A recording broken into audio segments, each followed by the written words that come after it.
में शिवदत्ता दधीची और काशीराम पांडुरंगा जी ने उसकी प्रतें उनको मिली और उन्होंने सबसे पहला उसका अनुवाद किया और वो संस्करण बाहर आया। उसके बाद कई राम कवि जी ने 1926 में अपनी बड़ौदा की ओरिएंटल में ये जो पढ़ा हुआ था अभिनव गुप्त का अभिनव भारती, उसका संस्करण शुरू किया। उसके बाद बलदेव उपाध्याय जी, बटुकनाथ शर्मा 1929, 1936 में फिर से गायक और ओरिएंटल से सेकंड भाग प्रकाशित हुआ। फिर केदारनाथ जी का हुआ। फिर the Royal Asiatic Society of Bengal के द्वारा डॉक्टर मनमोहन घोष जी ने कुछ अध्याय प्रकाशित किए। फिर चौखंबा से राम गोविंद कृष्ण शुक्ल का कुछ प्रकाशित हो। उसके बाद निकेतन जो कानपुर की संस्था है वहां से भोलानाथ शर्मा जी ने 1954 में इसका प्रकाशन किया। फिर डॉक्टर मनमोहन घोष जी ने 28 से 36 अध्यायों का Royal Asiatic Society of Bengal के द्वारा प्रकाशित हुआ। मैं बहुत बड़ा लिस्ट है। लास्ट में जो हुआ वो बाबूलाल शुक्ल जी ने 1984 में, यानी उन्होंने शुरू किया 1978 में उन्होंने शुरू किया। उससे पहले और 1984 तक बाबूलाल शुक्ल शास्त्री जी ने उसका अनुवाद करके 1 से 4 भाग में ये पूरा नाट्य शास्त्र के विषय में, तो मैंने ये सारी चीजें आपको बताई कि नाट्य शास्त्र के विषय में इतनी सारी बातें लिखी गई हैं और वर्तमान में कई विद्वानों ने इस विषय पर बात किया है। अब मैं नाट्य शास्त्र के देखिए जो प्रथम अध्याय से 27 अध्याय तक की बात है उसकी मैं चर्चा करूंगा, क्योंकि ये भी बहुत जरूरी है हमारे संगीत के विद्यार्थियों के लिए। और जो यहाँ जुड़े हुए हैं हमारे विद्वान, उनसे मैं आग्रह करूंगा कि मेरा मार्गदर्शन करिएगा कि कहीं कोई चीज त्रुटि मेरी रह जाती है तो मुझे उसके बाद ये व्याख्यान के बाद मेरा नंबर सभी के पास है ही, तो मैं विनती करूंगा कि मेरा मार्गदर्शन करें। सबसे पहले मंगलाचरण से भरत मुनि ने अपने नाट्य शास्त्र की शुरुआत की है। ब्रह्मा जी और महादेव की आराधना करके ऋषियों द्वारा 5 प्रश्न पूछे गए और यही 5 प्रश्नों का उत्तर यह नाट्य शास्त्र है। आप समझिए, यही 5 प्रश्नों के आधार पर पूरी चर्चा की गई है। पहला प्रश्न है नाट्य शास्त्र की रचना का उद्देश्य क्या है। दूसरा प्रश्न है नाट्यवेद को कितने भागों में विभाजित किया जाएगा। तीसरा प्रश्न है ग्रंथ कितने अंगों का होगा। चौथा प्रश्न है अंगों को किस प्रकार समझाया जाएगा। और 5वां प्रश्न है नाटक के अंगों का प्रयोग किस प्रकार करना चाहिए। ये 5 प्रश्नों के आधार पर पूरे नाट्य शास्त्र की रचना हुई है। इसके बाद मैं अध्याय के वाइज नहीं बोल रहा हूं, लेकिन इसमें जो बताई गई बातें हैं वो बताऊंगा। जहां जरूरत होगी वहां मैं अध्याय के नाम दूंगा, ताकि जो संगीत के हमारे विद्यार्थी हैं उनको उस अध्यायों में जाकर उस विषय में काम करना और उस अध्याय को वो अच्छी तरह से पढ़े, तो मैं वहां अपना नाम बताऊंगा कि वो क्या क्या है। तो उसके बाद नाट्य मंडप को कैसे तैयार किया जाए, नाट्य मंडप की विधि, रंग पूजा, प्रेक्षागृह के प्रकार, नाट्य के पूर्व में रंग देवता की पूजन विधि किस तरह से होगी उसकी बात की है। पूरे मैं बात करता जा रहा हूं, पूरे अध्यायों के नाम नहीं दे रहा हूं, ऐसे ही बात करते जा रहा हूं। फिर उसके बाद 108 कर्ण और उनकी मुद्राओं का वर्णन किया गया है। द्वारा भरत मुनि को यह ज्ञान दिया गया था और वो वर्णन इसमें है। पूर्व रंग अर्थात नाट्य प्रयोग से पहले होने वाले कार्यों का किस तरह से प्रयोग किया जाए और किस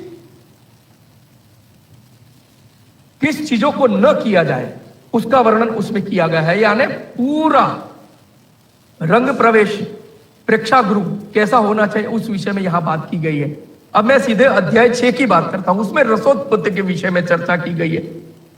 श्लोक नंबर 16 में 8 प्रकार के रसों का वर्णन किया गया है। उसमें श्रृंगार रस, हास्य रस, करुण, रौद्र, वीर, भयानक, विभत्स, अद्भुत रसों की बात की गई है। उसके साथ स्थायी संचारी भाव के विषय में कहा गया है, वो श्लोक नंबर 18 में कहा गया है। और कहा गया है कि 7 स्थायी भाव 8 प्रकार के हैं, संचारी भाव 33 प्रकार के हैं और रसों का वर्णन किया है।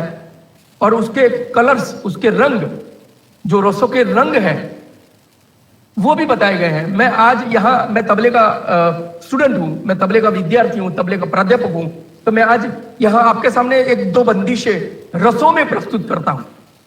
जैसे तबले में कई बंदिशें हैं, तो सारी बंदिशों का भी शास्त्र है, हम लोग ऐसे ही बंदिशों को छोड़ देते हैं। लेकिन हम जब नाट्य शास्त्र का बहुत अच्छी तरह से गहन तरीके से अध्ययन करेंगे तो हमारे नाट्य शास्त्र में से हमारी बंदिशों का शास्त्र आपको अवश्य प्राप्त होगा। जैसे मैं अद्भुत रस की एक रचना आपके सामने पेश कर रहा हूं, जो नाट्य शास्त्र में अद्भुत रस बताया गया है, उस रस की बात कर रहा हूं। देखिए, दिन दिन दा दा दिन दिन दा दा दिन दिन दा दा दिन दिन दा दा दिन दिन दा। इससे पहले मैं एक बात और बताना चाहूंगा। राजस्थान है, जोधपुर यूनिवर्सिटी का काम कर रही है, और मुझे बंदिश में जो बोलने के लिए जा रहा हूं अभी, वो कथक के बहुत बड़े विद्वान गुणी व्यक्ति गिरधर प्रसाद जी की रचना है, और उसे जयपुरी प्रासगत कह के उसको बुलाया गया। और ये रचना मुझे मेरे गुरु अबान मिस्त्री जी से मुझे मिली थी, और मैं अभी ये रचना देखे कितनी अद्भुत है, इसका आप अपने आप, और वर्ण अनुप्रास अलंकार में है ये रचना, और अलंकारों की भी बात नाट्य शास्त्र में की गई है। मैं ये रचना के माध्यम से आपको नाट्य शास्त्र तक पहुंचाने कर रहा हूं। दिन दिन दा दा दिन दिन दा दा दिन दिन ता दा दिन दिन गिड़ा नकड़ तक दे धा तिर तक ते तक तिर तक दिर दिर तक ता कर तक ते कर तक तू ता कर तक ते कर तक तू कर तक तू कर तक ता कर ते कर तू कर तक दिर दिर तक तक तिर तक दिर दिर तक तक तिर तक तक तिर तक दिर दिर का दिर दिर के दिर दिर का। देखिए इसमें क्या रंग है बंदिश का, और क्या अद्भुत है। आपको हर एक बोल आपको अद्भुत रहेंगे बिल्कुल। और वर्णानुप्रास अलंकार ता कृतक ते कृतक तू कृतक तू कृतक ता कृतक ते कृतक तू कृतक तू कृतक ता कृतक कृतक तू कृतक तू। ये और अंत देखिए उसका दिर दिर कृतक तक तिर कृतक दिर दिर कृतक तक तिर कृतक तक तिर कृतक दिर दिर का दिर दिर के दिर दिर का। यानी बिल्कुल नचकरण बाज दिखता है इसमें, और बिल्कुल गत है, प्योरली गत। तो ये बात है। अब देखिए वीर रस की एक बंदिश में आपके सामने प्रस्तुत करता हूं। उस्ताद मौदू खां साहब, कौन नहीं जानता, लखनऊ घराना के स्थापक उस्ताद मौदू खां साहब की रचना है। बहुत छोटी सी रचना है, लेकिन क्या अद्भुत है और क्या वीर रस उसमें जुड़ा। दिन दिन दा दा दिन दिन दा दा दिन दिन दा दा दिन दिन दा दा दिन दिन दा दा दिन दिन दा दा दा दा दिन दिन दिन दा दिन क्रत दिन दा दिन क दिन क ती क तथा तागेन तथा तागेन तथा तागेन तथा दिन दिन दा दा दिन दिन दा दा दिन दिन। तो ये रचना अद्भुत रस में, वीर रस में है, और अद्भुत रस भी जुड़ा हुआ है। तो ऐसी कई सारी रचना। देखिए श्रृंगारिक भाव की रचना गत है, श्रृंगारिक है। देखिए कैसी श्रृंगारिक भाव की भी रचना, तबले की रचना श्रृंगारिक भाव में। देखिए दिन दिन दा दा दिन दिन दा दा दिन दिन दा दा धा दिन गिन तक दिन गिन तक दिन गिन तक तक दिन गिन तक दिन गिन दिन तक दा तक दा दिन दिन दा दा दिन दिन दा दा दिन दिन दा। अनागत है, और अनागत की भी बात भरत मुनि के नाट्य शास्त्र में। यानी मैं हर चीज में वो ही बोल रहा हूं कि आप नाट्य शास्त्र को पढ़ते जाइए और अपने ज्ञान का वर्धन करते जाइए, करते जाइए, करते जाइए। आगे चलता हूं। रसों की दृष्टि से स्थायी विभाव, संचारी, व्यभिचारी भाव का प्राधान्य और उनके लक्षणों का वर्णन किया गया है। अभिनय के संदर्भ में तो है ही, किंतु संगीत के समस्त शाखाओं में यह भाव का, यह रसों का प्रयोग हमें देखने को मिलता है। उसके बाद नाट्यशास्त्र में मुख, शरीर आदि अंगों के द्वारा अभिनय की चर्चा की गई है। कैसे करेंगे उसकी बात है। आंगिक अभिनय के साथ साथ हस्त मुद्राएं, हस्त मुद्राओं में असंयुक्त मुद्राओं के 24 भेद के साथ साथ मुद्राओं के देवताओं का वर्णन भी किया गया है। 64 हस्त मुद्राओं का वर्णन किया गया, उसमें जिसमें से 24 असंयुक्त मुद्राएं हैं, 13 संयुक्त मुद्राएं, 30 नृत्य की मुद्राओं का वर्णन किया गया। अभिनेता और अभिनेत्री का शरीर सौष्ठव कैसा होना चाहिए, उनमें चारी किस तरह से आती है, उनका चारी का व्यायाम क्या होना चाहिए, इस विषय में बात की है। ये विषय हमको भी लागू होता है। इसलिए एक गायक को, एक वादक को, एक नृत्यकार को व्यायाम के साथ, चारी के साथ जुड़ना चाहिए। तभी वो एक अच्छा गायक, वादक और नृत्यकार हो सकता है। तो ये भी बात यहां से सीखने को मिलती है। आगे विविध अभिनयों में मंडल विधान का प्रयोग वाद्यों की ध्वनि ताल लय के अनुसार करने की विधि बताई गई है। यानी कि यहां देखिए, ताल सिर्फ गायन वादन नृत्य में नहीं है, नाट्य में भी है। नाट्य के अंदर जो अभिनेता एक नेगेटिव पात्र बजा रहा है तो वो उसका हास्य कैसे होना चाहिए, तो उसके भी ताल प्रकार और लय प्रकार बताए गए हैं नाट्य शास्त्र में। और अभिनेता, एक जो प्रमुख अभिनेता वो अगर वो चलता है तो स्टेज पर उसके डग कैसे होने चाहिए, उस डग की लय कैसी होनी चाहिए, ये बात बताई गई है। जो नायिका है तो वो अगर श्रृंगारिक भाव कर रही है तो उसमें ताल का कैसे वैविध्य होना चाहिए, तो इस बात को भी यहां बताया गया है। ताल सिर्फ गायन वादन नृत्य के लिए नहीं है अपना, लेकिन काकू का प्रयोग होता है, बिल्कुल होता है। और किस तरह से होता है तो वो एक विषय है, हम कभी इस विषय पर चर्चा करेंगे काकू में। तो संगीत की हर एक शाखाओं में काकू का मीनिंग, काकू का वो होता है। काकू यानी मैं थोड़ा सा बता दूं कि एक ही व्यक्ति अलग अलग आवाजों में जब बात करेगा, जैसे कोई हमारे फिल्म के कई सारे कॉमेडियन हैं तो वो अलग अलग आवाजों में बात करते हैं, अलग अलग अभिनेताओं के आवाजों में बात करते हैं, उसको काकू कहते हैं।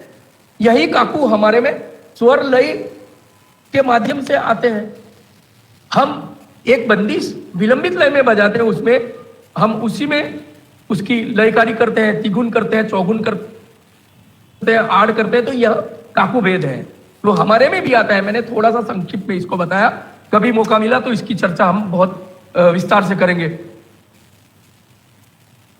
इसके बाद 10 रूपक की नाटक नायक की कथा वस्तु की चर्चा की गई है, और आहार्य अभिनय, सामान्य अभिनय, नायक और नायिका के भेद, रंगमंच पर न किए जाने वाले निषेध कार्य भी बताए गए हैं। रंगमंच पर कुछ नहीं करना चाहिए आज, क्योंकि रंगमंच ये हमारा देवता है। वहां आज कई लोग रंगमंच पर हम देखते हैं, और हमारे रियाज के सिद्धांतों में भी बताया गया है कि नशा का सेवन करके कभी रियाज नहीं करना चाहिए। आज हो रहा है ऐसा कि हम नशा करके या तो पान खा के या तो कुछ करके हम स्टेज पर बैठते हैं और हमारा गाना बजाना करते हैं, तो ये निषेध है। ये भरत मुनि ने उस जमाने से बोल दिया है, कह दिया है कि भाई उनको पता था कि आगे जाके जब आधुनिक युग आएगा तो हमारे कई संगीतकार को ये आदत होगी, तो वो इस तरह से काम करेंगे। तो मैं यहाँ खुला बोल रहा हूं, और किसी को आपत्ति है तो कोई प्रॉब्लम नहीं है मुझे, लेकिन मेरे यहाँ मेरे साथ बहुत सारे विद्यार्थी जुड़े हुए हैं, उनको मुझे प्रोत्साहित करना है, इसलिए मैं ये बात कर रहा हूं आपके सामने कि नशा का सेवन निषेध है। इसीलिए भरत मुनि ने खास तौर पर कहा गया है कि रंगमंच पर न किए जाने वाले निषेध कार्यों का भी वर्णन उन्होंने किया है। फिर उसके बाद दिन रात ऋतुओं का बांधना, ग्रह नक्षत्र दिशाओं को किस तरह से अभिनय के द्वारा वर्णित करना, ये सारी चीजें उन्होंने, फिर प्राकृतिक अप्राकृतिक घटनाओं का मंचन कैसे हो, ये सारे बातें बताई। और फिर गुण अवगुण बताकर 1 से 27 अध्याय तक की मैंने बात की है। अब मैं आपके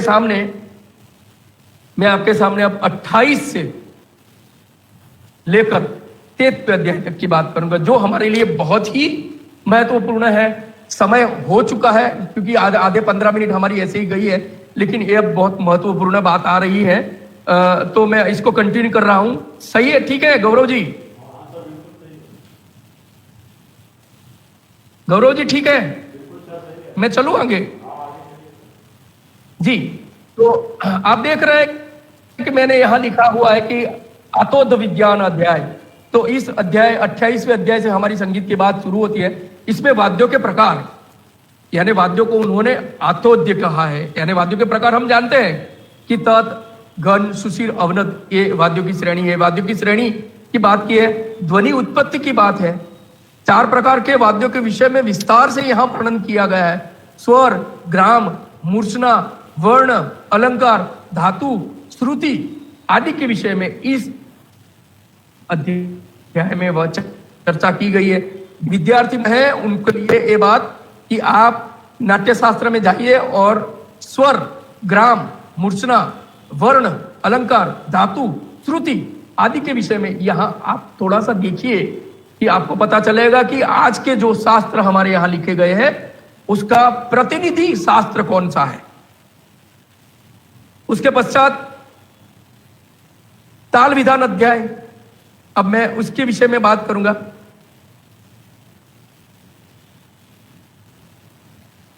तो ताल विधान निबद्ध अनिबद्ध आवाप प्रवेश निष्काम शाम्या के विषय में बात की, जो कि ये सारी चीजें ताल की है वो मैं आगे बताऊंगा। उसके साथ स्वरों की उत्पत्ति, शरीर और यंत्र यानी वीणा को उन्होंने ये वीणा कही है, यानी शरीरज और यंत्रज वीणा ऐसा करके उन्होंने कहा। और फिर वादी संवादी विवादी की व्याख्या के साथ साथ षडज ग्राम मध्यम ग्राम के विषय में इस अध्याय में बात की है।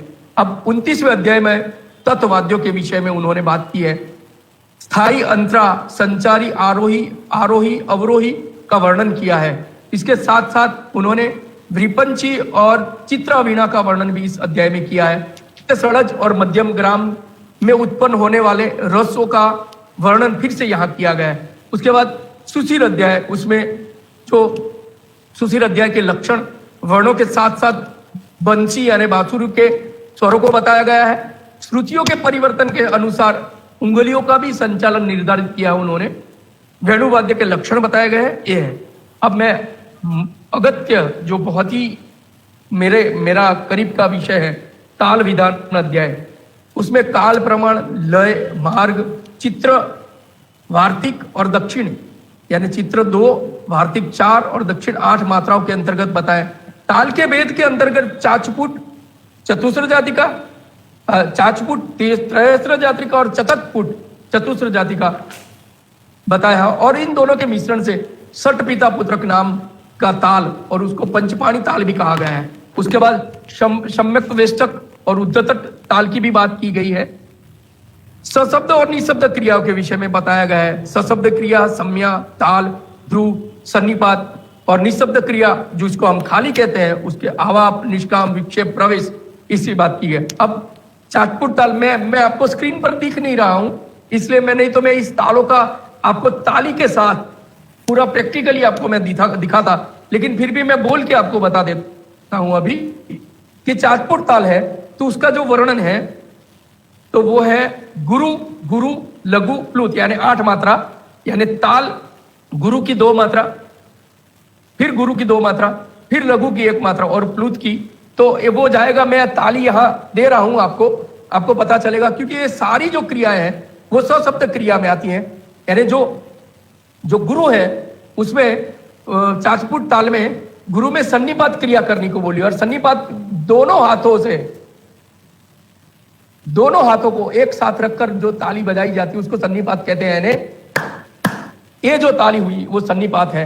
फिर से दूसरा गुरु आया, उसकी 2 मात्रा वो सम्या है, तो वो दाहिने हाथ से यानी दाहिने हाथ से बाएं हाथ पर जब ताली बजाते हैं जैसे, तो ये साम्या है। और फिर उसके बाद लघु क्रिया है और वो ताल है, यानी जो हमारा लेफ्ट हैंड है उसको राइट हैंड यानी दायां हाथ को बाएं हाथ पर जब जाके करेंगे ताली बजाएंगे तब उसको हम ताल कहते हैं। और फिर से सम्या आती है, तो सम्या हमने बताई आपको कि तो ये जो ताल है वो होगा इस तरह से, पहले गुरु 1 2, फिर गुरु 1 2, फिर लघु, फिर 1 2 प्लुत 1 2 3।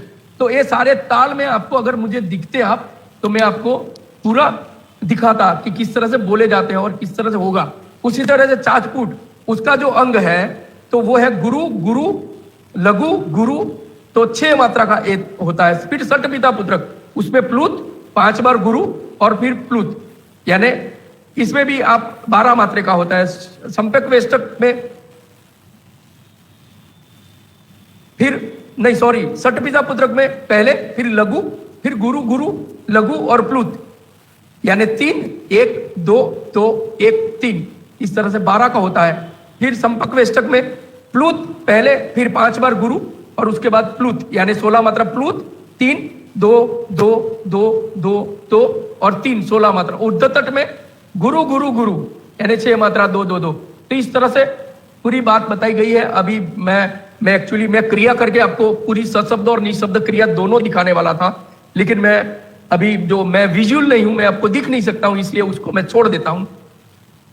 तो ये सारी बात हुई। उसके साथ साथ यतियों के संदर्भ में, यानी हम जो यति की बात करते हैं वो वोकल में भी आती है, नृत्य में भी आती है और हमारे यहां भी आती है। तो 3 प्रकार की यतियों की बात की है। एक तो समायति, उसमें लिखा है उन्होंने कि आरंभ, मध्य और अंत समान वर्णों से हो, तो उसको हम समायति कहेंगे और उसका उपयोग चित्र मार्ग में होता है। इसका मतलब यह है कि एक लाइन में चलने वाली, यानी जो बोल है वो कंटिन्यूसली जाएंगे। उसका उदाहरण मैं एक देता हूं आपको, फिर से एक बंदिश तबले की सुनाता हूं उस्ताद मोदू खां साहब की। बिल्कुल वीर रस में और अद्भुत रस में बनी हुई ये रचना है उस्ताद मोदू खां साहब। उठान है दिन दिन दा दा दिन दिन दा दा दिन दिन दा दा दिन तिट तिट दागे तिट कड़दा तिट दागे तिट कड़दा तिट कड़दा तिट कड़दा तिट दागे तिट तिट तिट दागे तिट कड़दा तिट दागे तिट कड़दा तिट कड़दा तिट कड़दा तिट दागे तिट धा कड़दा तिट धा कड़दा तिट धा कड़दा तिट दागे तिट कड़दा तिट दागे तिट कतिट तान तगन न दे ता कड़दे दे तगन न दे ता कतिट तान नग तिट घटित तान धा कदा कदा कतिट तान नग तिट घटित तान धा कदा कदा कतिट तान नग तिट घटित तान धा। तो ये जो रचना है वो बिल्कुल सीधी सीधी सीधी जा रही है। जैसे दा तिन्ना कड़क तिरगड़ दिखता तिरगड़दा तिरगड़ दिखता तिरगड़दा तिरगड़ दिखता तिरगड़दा, ये मुखड़ा है तो जो सीधा जा रहा है, उसमें कहीं लय परिवर्तन नहीं हो रहे हैं, वर्ण परिवर्तन नहीं हो रहे हैं। तो इस तरह की जो रचना है वो टोटल 3 यति बताई गई है। ये पहली यति मैंने बोला, दूसरी स्तोत्रगता यति जिसका आरंभ विलंबित लय में, मध्य में मध्य और अंत में द्रुत गति के वर्णों का उपयोग होता है, उसे हम स्तोत्रगता कहते हैं। उसका वार्तिक मार्ग में उपयोग होता है। जैसे हम सूर्य नारायण को जड़ चढ़ाते हैं, जब स्तोत्र का जो स्तोत्र में से जड़ जो नीचे जो पृथ्वी पर जाता है या तो तुलसी में जो जाता है, तो उसकी जो धारा प्रवाह है उसी तरह से जाएगा। मैं आपको एक बंदिश इसमें भी सुनाता हूं। गत है स्तोत्रगता में, दिन दिन धा दा दिन दिन दा दा दिन दिन दा दा दिन दिन दा दा धगत तकिट धाग तीरकिट धाग दिन नग तिट कता न तक तीरकिट धाग दिन नग तिट कता तक तक तक तिट कता न धाग दिन नग तिट कता धगत तकिट धाग तीरकिट धाग दिन नग तिट कता धगत तकिट धाग तिट धाग दिन नग तिट कता न तिट कता न तक तिट धाग दिन नग तिट कता तक तक तक तिट कता न धाग दिन नग तिट कता धगत तकिट धाग तीरकिट धाग दिन नग तिट कता धगत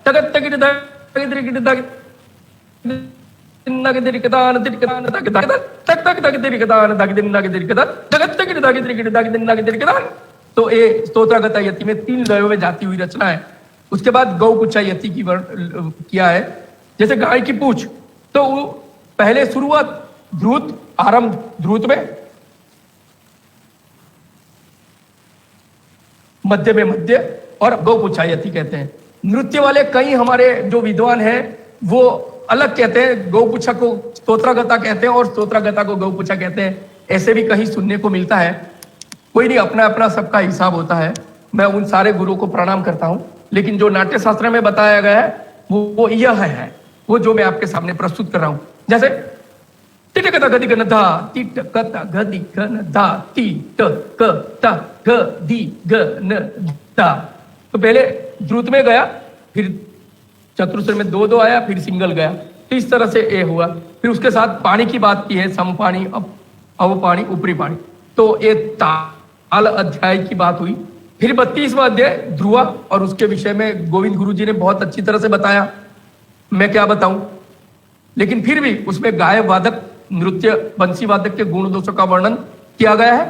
अब आतोद्य विधान अध्याय, इस अध्याय के विषय में जो उसकी शुरुआत होती है वो आपको पता ही है कि आतोद्य विधान अध्याय में सबसे पहले भरत मुनि ने, उनके पूर्व आचार्य पंडित मुनि भरत मुनि ने स्वाति मुनि की चर्चा की है। स्वाति मुनि की स्टोरी आप लोगों ने सुनी हुई है कि आज जो वाद्य हमें दिखने को मिलते हैं वो सारे वाद्य स्वाति मुनि की देन है। नाट्य शास्त्र में 100 वाद्यों का वर्णन किया गया है। उसमें से जो त्रिपुष्क वाद्य है उसका वर्णन सबसे पहले स्वाति मुनि ने, वो स्टोरी कही गई है कि वो नदी, वो तालाब के किनारे जाते हैं, वो वहां जो कमल की जो 3 प्रकार की पंखली है, छोटी, मध्यम और बड़ी, उसके ऊपर बारिश की बूंदे गिर रही है, और उसको उसका जो ध्वनि था वो स्वाति मुनि ने ग्रहण किया, और वो भगवान विश्वकर्मा भगवान की सहायता से उन्होंने, मुनि ने मृदंगो, पुष्कर, प्रणव और दुर्दुल वाद्य को बताया। आप यहाँ स्क्रीन पर जो मूर्ति देख रहे हैं उसमें त्रिपुष्क वाद्य आपको दिखने को मिलता है। उस मूर्ति में त्रिपुष्क वाद्य, ये मूर्ति जो है 9वीं शताब्दी की मूर्ति है। उर्ध्व और आलिंग्य का वादन करता हुआ वादक है। और Nataraj in art through literature, उसके पेज नंबर 312 पर, 312 पर ये मूर्ति, ये जो प्लेट्स है वो वहां रखी गई है, वो वहां से मुझे मिली है। आप देखिए त्रिपुष्क वाद्य। उसके बाद मैं वर्णन कर रहा हूं एक चीज का कि नाट्य शास्त्र में सारी चीज क्या गई है। देखिए, उन्होंने कहा है कि अवनत वाद्यों के लिए 16 अक्षर के ध्वनि, 4 मार्ग, विलेपन, 6 करण, 3 यतिया,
गौरव जी शायद डिस्कनेक्ट हुआ है, आवाज नहीं आ रही है। हाँ सर, कट गया। भाषा जी शायद डिस्कनेक्ट हुआ है। उनको जोड़ रहा हूँ सर फिर से। हाँ, डिस्कनेक्ट प्रॉब्लम था उनकी तरफ। जी जी जी, मैं भी कर रहा हूँ। हाँ, कुछ नेटवर्क प्रॉब्लम जी।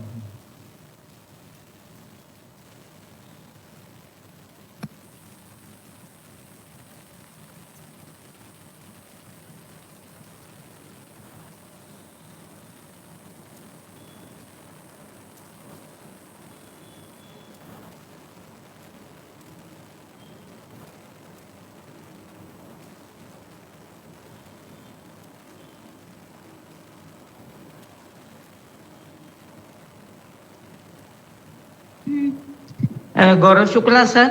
हाँ सर। हेलो। हाँ जी, बोलिए सर। हाँ जी, ये जब तक गौरव सर जुड़ते हैं, वैसे मेरा एक सुझाव है हाँ हाँ, बोलते कि हैं इस तरह के टॉपिक्स, जैसे हम भरतनाट्य शास्त्र की अपने विद्यार्थियों में इम्पोर्टेंस जगाएं, तो इसके लिए मतलब इसके एक एक श्लोक की प्रैक्टिकल बड़ी इम्पोर्टेंस है। तो क्या ऐसा नहीं हो सकता कि कोई इस तरह की आप कार्यशाला आयोजित करें, जिससे इन स्टूडेंट्स के अंदर, आज के स्टूडेंट्स के अंदर, यदि उनको प्रैक्टिकल कर करके दिखाया जाए एक एक श्लोक का, तो उनके अंदर इसकी जिज्ञासा जगेगी नाट्य शास्त्र की। Thank you. हेलो, मैं मोबाइल से आपके साथ कनेक्ट हो गया हूँ। आप सुनाई दे रहे हैं मुझे? हाँ जी हाँ सर, आ रहा है, सुनाई दे रहा, सुनाई दे रहा। पीपीटी नहीं देख पाएंगे, कोई बात नहीं सर, कोई बात नहीं। लेकिन मैं क्योंकि मेरा कनेक्शन अभी ये पूरा है, इसलिए नहीं हो पा रही। नहीं तो अभी बहुत ही अच्छी बात बताने वाला था मैं। कोई बात नहीं sir, please continue sir. PPT में जी जी, तो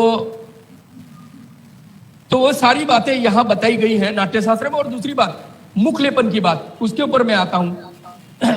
तो मुखलेपन, ये मेरा कनेक्शन आ गया है शायद, उसके ऊपर तो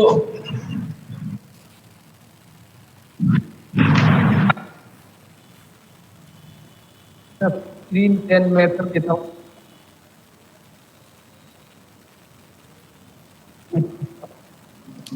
ये आवाज आ रही है मेरी? हाँ, सबको आ रही है आवाज? बिल्कुल आ रही है। सबको आवाज आ रही है? हाँ, बहुत ही, बस थोड़ी इतना आप लोगों ने मुझे सुना है तो थोड़ी और 5-10 मिनट आप मुझे सुन लीजिए, उसके बाद मैं अपनी वाणी को विराम दूंगा। तो देखिए इसमें हमने ये बताई सारी चीजों को, मैं आपको ये दिखा रहा हूं कि भरत मुनि ने नाट्यशास्त्र में स्वाति मुनि के आधार पर स्वाति मुनि ने जो ऊर्ध्वक आलिंग्य और आंकिक के वर्णन किया है, उसके जो उसका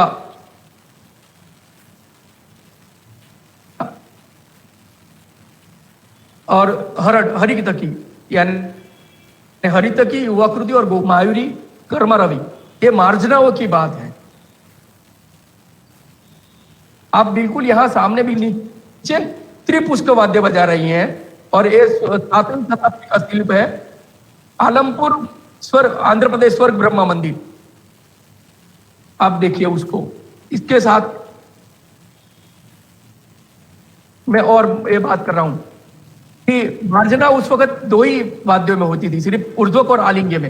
ये भरत मुनि ने अपने नाट्य शास्त्र में लिखा और कहा है मुख लेपन के लिए कौन सी मिट्टी का प्रयोग हो, तो पंडित जी ने कहा है कि कंकड़, जिस मिट्टी में कंकड़, रेती, तृण या भूसा न हो, जो रेती बिखरने वाली हो, न सफेद हो, न खारी हो, न कड़वी हो, न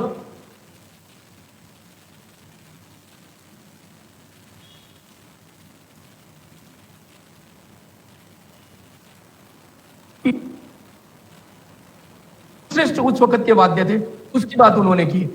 फिर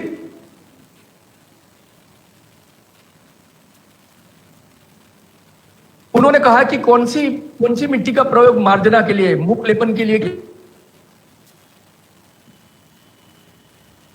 वो लगाया जाए। आज देखिए मैं आपको ये कहना चाहता हूं, इस मंच से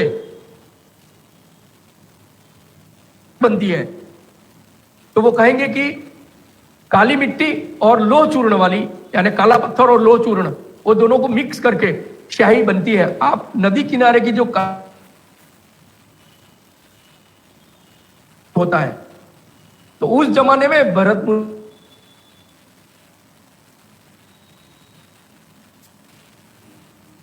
मुनि ने कैसे संशोधन किया होगा, किस लाइन पर जा रहे हैं, हमें हमारे शास्त्रों को जिंदा रखना है, उस लाइन पर जाना है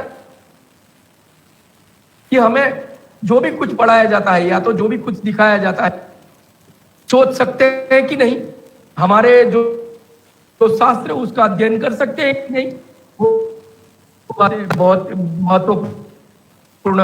और फिर बाएं में गेहूं का आटा, वो सीध सारी लिखानी कर मार्जना के लिए किया गया है, जो आज हम मृदंग में या तो पखवाज में हम उपयोग करते हैं इस गेहूं का लोट का आटा का। और वो 9वीं शताब्दी का त्रिपुष्क वाद्य का एक भाग है। जो अध्याय है, मैं अब वो उस अध्याय की बात मैं खत्म कर चुका हूं। उसके बाद 31वें अध्याय में फिर से नाटक नायक के 4 भेद, स्त्री और पुरुष के पात्रों के भेद, पात्रों की समझ, व्यवहार, शास्त्र कुशलता आदि की बात उन्होंने की है। फिर 35वें अध्याय में मुखोटा की बात की है, मुखोटा कैसे बनाना चाहिए वो सारी बात की है। 36 अध्याय में भरत पुत्रों के द्वारा मुनि के सामने, ऋषियों के सामने एक हास्य नाटक किया गया। उससे मुनि खिन्न हुए और उन्होंने श्राप दिया कि आप जब भी कहीं भी एक करेंगे नाट्य, तो आप भरत मुनि के पास गए और भरत मुनि ने उन्होंने समझाया कि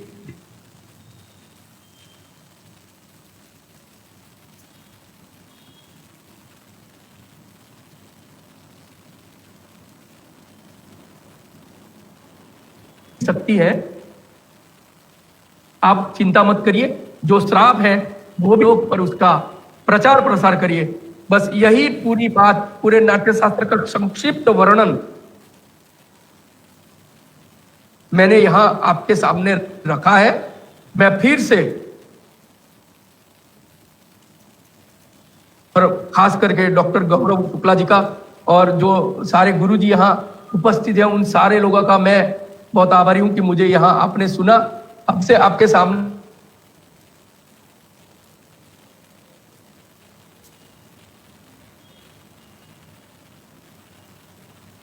में आए हैं, फिर भी आप सब लोगों का धन्यवाद करता हूं कि मुझे आप लोगों ने सुना और छोटा सा प्रयास नाट्य शास्त्र के विषय में मैंने किया है। जो हमारे बच्चे हैं उनके लिए ये मेरा प्रयोग है, जो हमारे विद्वान गुरुजन हैं उनके लिए ये मेरी कोई बात नहीं थी, वो उनको सिर्फ मुझे आशीर्वाद देना है और मैं अपनी बात को आगे ले जाऊं।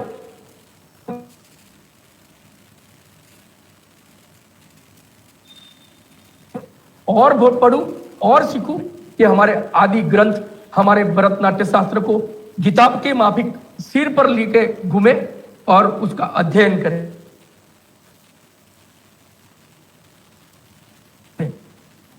अस्तु, नमस्ते गौरव जी। बोलिए, धन्यवाद।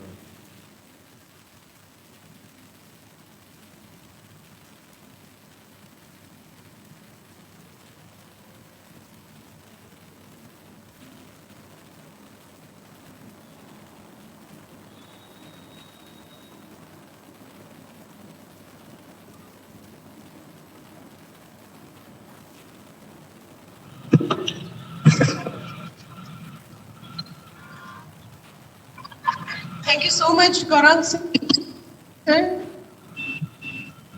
सबसे पहले तो आपको बहुत बहुत मैं प्रणाम करती हूँ, नमस्कार करती हूँ। और आज आपने जिस इतने अच्छे मुद्दे को उठाया, नाट्य शास्त्र के विषय में इतना अच्छा ज्ञानवर्धक हमको दिया उद्बोधन। हालांकि मुझे पता है कि बहुत सारे टेक्निकल इश्यूज आ रहे थे और प्रॉब्लम्स भी हो रही थी, लेकिन ये इससे बड़ी बात नहीं है कि हमें घर बैठे इतनी सहजता से इतना ज्ञानवर्धक हमें उद्बोधन सुनने को मिल रहा है बिना किसी प्रयास के। और आप जैसे विद्वज्जन हमारे साथ जुड़ रहे हैं, इसके लिए हम अपने आप को आभारी मानते हैं सर। आपकी जो भी साधना है, जो भी आपकी विद्वत्ता है, उसके उसे मैं सलाम करती हूँ, आपको कोटि कोटि धन्यवाद करती हूँ। और जय नारायण व्यास विश्वविद्यालय संगीत विभाग की तरफ से मैं डॉक्टर स्वाति शर्मा और गौरव शुक्ला सर, जिन्होंने ये इतने अच्छे आयोजन करवाए और इसी बहाने से आप सभी विद्वज्जनों को एक साथ मिलने का मौका मिलता है, सुनने का मौका मिलता है। और भी बहुत सारे राहुल स्वर्णकार सर हमारे साथ जुड़े हैं और बहुत सारे विद्वज्जन, कुलदीप कुमार सर हमारे साथ जुड़े हैं। जो भी लोग हमारे साथ व्यूअर्स जुड़े हैं आज, उन सबका मैं बहुत बहुत धन्यवाद करती हूँ कि आपने इतने टेक्निकल इश्यूज के बावजूद हमने इतने ज्ञानवर्धक उद्बोधन से हम लाभान्वित हुए। और सर इसी तरह से आप हम पर और माँ सरस्वती इसी तरह से हम सब पर कृपा बनाए रखेगी, ऐसी मैं कामना करती हूँ। भविष्य में भी अपना आशीर्वाद बनाए रखिए सर विश्वविद्यालय पर, और आगे भी आपके इसी तरह से और भी अच्छे अच्छे टॉपिक्स पर हम उद्बोधन सुनना चाहते हैं। थोड़ा सा मेरी तरफ से शायद आज डिस्टर्बेंस ज्यादा आ रहा है, तो गौरव सर आप प्लीज उद्बोधित करिए आगे का। ठीक है, धन्यवाद मैडम।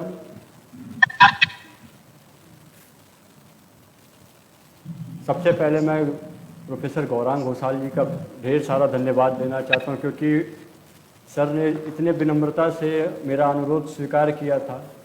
और मैं इलाहाबाद विश्वविद्यालय में जब से पढ़ता था तब से सर के विषय में सुनता था और काफ़ी सर का मैंने सुना भी। हमारे विश्वविद्यालय में इनका आवागमन बना पर बराबर रहता था और मुझे बड़ा अच्छा लगता था। और आज मुझे ज़्यादा अच्छा लग रहा है कि आज हमारे विश्वविद्यालय में, हमारे आयोजन में आप हमारे सामने प्रत्यक्ष रूप से हमें सुनने को मिल रहा है, तो मुझे ज़्यादा हर्ष का अनुभव हो रहा है। क्योंकि मैं विद्यार्थी समय से आपसे जुड़ा हुआ हूँ, तो एक विद्यार्थी के लिए अपने गुरु को सुनने का जो अवसर मिलता है वो ज़्यादा ही स्वर्णिम पल होता है। तो मेरे लिए तो एक स्वर्णिम पल है सर कि आप मेरे समक्ष हैं और बोल रहे हैं संगीत विभाग जय नारायण व्यास विश्वविद्यालय के इस हमारे आयोजन में। मैं ढेर सारा धन्यवाद देता हूँ।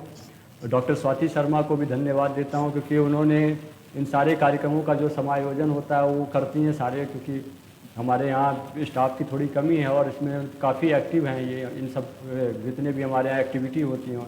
और हमारे कुलदीप जी सर ने जब आप चले गए थे तो इन्होंने एक सवाल पूछा था और रखा था एक। सर आप बोलिए, जो कुलदीप जी सर।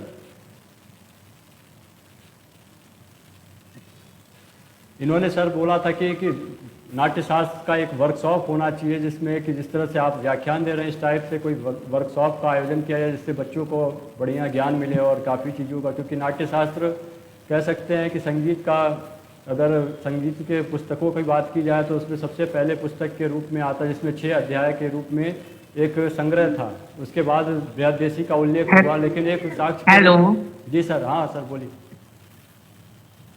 सर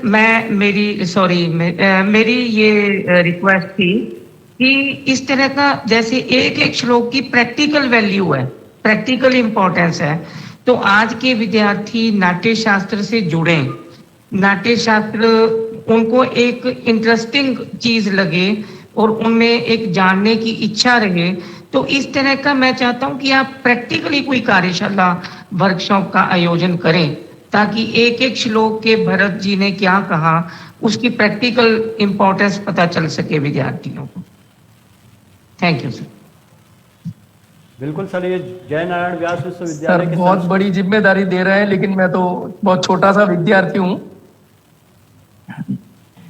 सर आप छोटे से विद्यार्थी सर हैं। आज हाँ सर बोलिए। जी गौरव जी आपको स्वाति जी को और आपके संगीत विभाग को, विश्वविद्यालय को इसलिए आप धन्यवाद के पात्र भी हैं कि आप निरंतर इस तरह से आयोजन कर रहे हैं और अच्छे अच्छे विद्वानों को हमें सुनने का मौका मिल रहा है। आज के इस व्याख्यान में अवसर सर का जितना भी शुक्रिया किया जाए हम संगीत के विद्यार्थियों के द्वारा उतना ही कम है।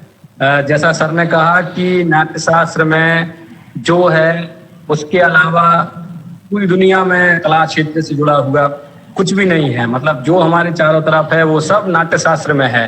तो जैसा मैडम कुलदीप सर ने भी इन्होंने कहा, तो उसके लिए बहुत महत्वपूर्ण है कि सर ने जिस तरह से बात की यतियों के बारे में, रस के बारे में, क्रियाओं के बारे में, और एक बहुत अच्छी बात सर मुझे लगी कि आपने कई बंदिशों के माध्यम से यतियों का और कई सारी चीजों का, रसों का बड़ा अच्छा उदाहरण दिया बंदिशों के माध्यम से। तो जब हम इस तरह की बंदिशों को भी सुनते हैं और सीखते हैं, तो यदि उनका साहित्यिक और ऐतिहासिक विश्लेषण करें तो हम सीधा जाकर हम हमारी जड़ों में ही पहुंच जाते हैं।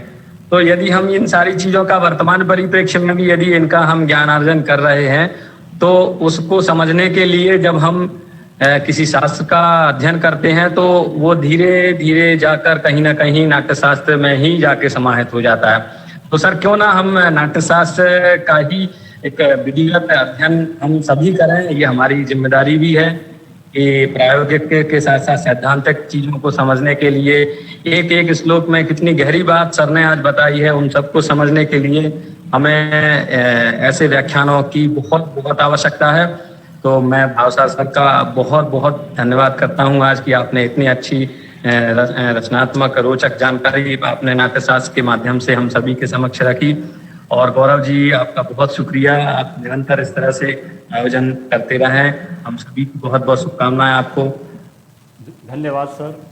फिर से सर को संगीत विभाग जय नारायण व्यास विश्वविद्यालय और सभी विश्वविद्यालय जितने भी जुड़े हैं सबकी तरफ से मेरा धन्यवाद। और अब जितने भी हमारे बीच में संगीत शिक्षक और गुरुजी लोग और जो विद्यार्थी शोधार्थी जो जुड़े हैं उनको भी मेरा प्रणाम, नमस्कार और आशीर्वाद सबके लिए, क्योंकि आप सभी लोग जब तक हमारे पेज से नहीं जुड़ते तब तक हमारी शक्ति मजबूत नहीं होती और संगीत को संगठित करने के लिए हम सभी को एक होना पड़ेगा। और हम सभी विश्वविद्यालय के शिक्षकों को ये संगीत को स्थापित करने के लिए हमारे बीच में इतने अच्छे अच्छे गुरुजी लोग हैं, इनसे सलाह और इनके मार्गदर्शन में अपने कार्य को करके अपने विश्वविद्यालय में संगीत को स्थापित करना है। फिर से मैं सर का धन्यवाद देता हूँ और आज की ये सभा यहीं संपन्न होती है। धन्यवाद।